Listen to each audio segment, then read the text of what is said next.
aku dan Naura di sini bakal ngasih tahu kalian bagaimana cara mencegah banjir. Yang pertama, jangan membuang sampah ke sungai dan selokan. Itu akan membuat sungai dan selokan tersumbat dan berkurang kapasitasnya untuk menampung air. Yang kedua, hindari membuat bangunan di pinggir sungai. Pembangunan rumah atau bangunan di pinggir sungai akan mempersempit sungai. Selain itu, sampah rumah tangga juga berpotensi masuk ke dalam sungai. Yang ketiga, tebang pilih dan reboisasi. Setelah menebang pohon, sebaiknya ditanam lagi pohon yang baru. Utamakan menanam pohon berakar besar yang bisa menyerap air dengan cepat. Yang keempat, memperbanyak lahan terbuka hijau. Lahan terbuka hijau di perkotaan bisa menggantikan hutan dan menambah daerah resapan di perkotaan agar terhindar dari banjir. Yang terakhir, menjaga dan membersihkan saluran air secara rutin.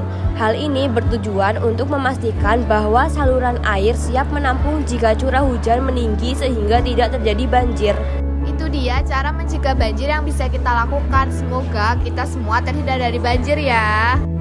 Habis ini bakal ada 2 teman kita yang ngasih tahu cara menanggulangi bencana banjir. Halo, aku Cantika. Halo, aku Ainun. Di sini kita mau jelasin cara penanggulangan bencana banjir. Yang pertama itu ada membuat fungsi sungai dan selokan dapat bekerja dengan baik. Sungai dan selokan adalah tempat aliran air sehingga jangan sampai tercemari dengan sampah atau menjadi tempat pembuangan sampah yang akhirnya menyebabkan sungai dan selokan menjadi tersumbat. Yang kedua, kita bisa melakukan reboisasi tanaman, khususnya jenis tanaman dan pepohonan yang dapat menyerap air dengan cepat.